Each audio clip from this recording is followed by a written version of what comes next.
Pemirsa, IHSG dan rupiah resmi menutup kalender 2025 dengan sejumlah atau sebuah anomali yang mengesankan, membuktikan bahwa fundamental ekonomi Indonesia mampu melawan gravitasi di tengah badai tarif global dan juga volatilitas dari fiskal.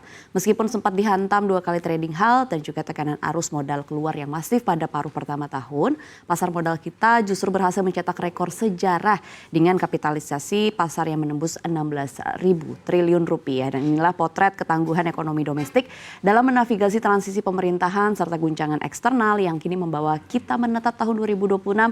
Mari kita lihat ulasannya dalam jejak langkah IHSG dan rupiah pada tahun 2025. Kita lihat ke slide yang pertama. Pemirsa, IHSG resmi menutup kalender 2025 dengan catatan historis meskipun harus melewati serangkaian huru-hara yang menguji nyali pelaku pasar.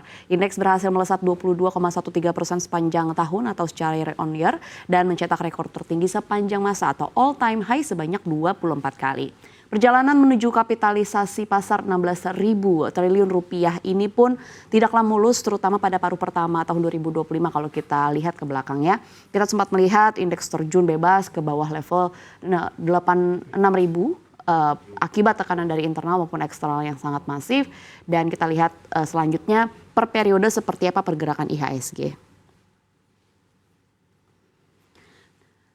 Nah, mari kita lihat bersama periode-periode yang penting, dimulai dari periode di bulan Januari hingga Februari 2025 yang menjadi ujian pertama bagi pemerintahan baru Prabowo Gibran. Pada saat itu indeks turun lebih dari 10%, kekhawatiran pasar dipicu oleh isu defisit APBN serta utang jatuh tempo era COVID-19 sebesar 800 triliun rupiah, di mana kondisi ini diperparah oleh aksi jual bersih asing pada kuartal pertama yang mencapai angka fantastis yaitu sebesar 29,92 triliun rupiah.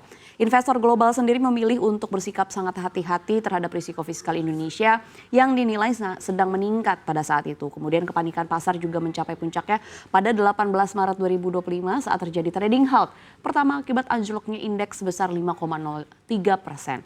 Sentimen negatif ini pun dipicu oleh downgrade peringkat pasar saham Indonesia oleh lembaga internasional seperti Morgan Stanley dan juga Goldman Sachs, di mana isu mundurnya Sri Mulyani dari kabinet juga turut memperkeruh suasana dan juga memicu aksi jual secara massal. Pasar modal Indonesia benar-benar berada dalam posisi tertekan pada saat ketidakpastian domestik bergulir dengan sangat cepat.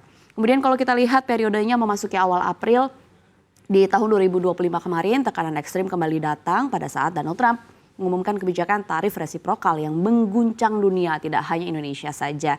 Pada tanggal 8 April terjadi trading halt kedua saat IHSG anjlok hingga 9,19% hingga terlempar dari level 6.000. Ini adalah kejatuhan terdalam sepanjang tahun 2025 yang terjadi tepat pada hari pertama perdagangan pasca libur Lebaran pada saat itu.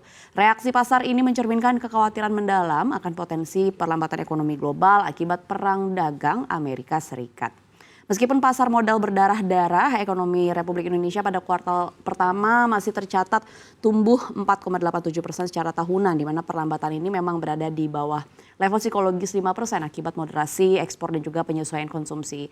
Pada periode yang sama, pengeluaran konsumsi pemerintah bahkan terkontraksi sebesar minus 1,37%. Namun kontraksi kuartalan sebesar minus 0,98% ini hanyalah awal dari drama rebound. Kita sedang bersiap-siap untuk sebuah lompatan besar yang akan terjadi atau yang sudah terjadi pada paruh kedua. Kita lihat di paruh kedua. Ya, kita titik balik kebangkitan dimulai pada bulan Mei 2025 pada saat Bank Indonesia memangkas suku bunga sebesar 25 basis poin menjadi 5,5%, di mana langkah ini memicu aksi short covering dan mendorong investor domestik untuk kembali masuk ke pasar saham. Dalam rentang waktu 2 bulan, IHSG berhasil rebound hingga 20% dan kembali menembus level 7.000-an. Pasar mulai menunjukkan tanda-tanda pemulihan pada saat eskalasi konflik dagang global mulai sedikit mereda. Kemudian memasuki bulan Agustus, kita review sejarah baru tercipta pada saat itu IHSG untuk pertama kalinya menembus level psikologis 8.000. Momentum ini tepat dengan pidato kenegaraan Presiden dan didukung oleh surplus neraca dagang sebesar 4,2 miliar dolar, di mana Bank Indonesia juga kembali memberikan amunisi dengan pemangkasan suku bunga keempat hingga ke level 5,05% maksud kami. Kepercayaan investor asing kembali pulih seiring dengan masuknya sejumlah saham Republik Indonesia ke dalam indeks global.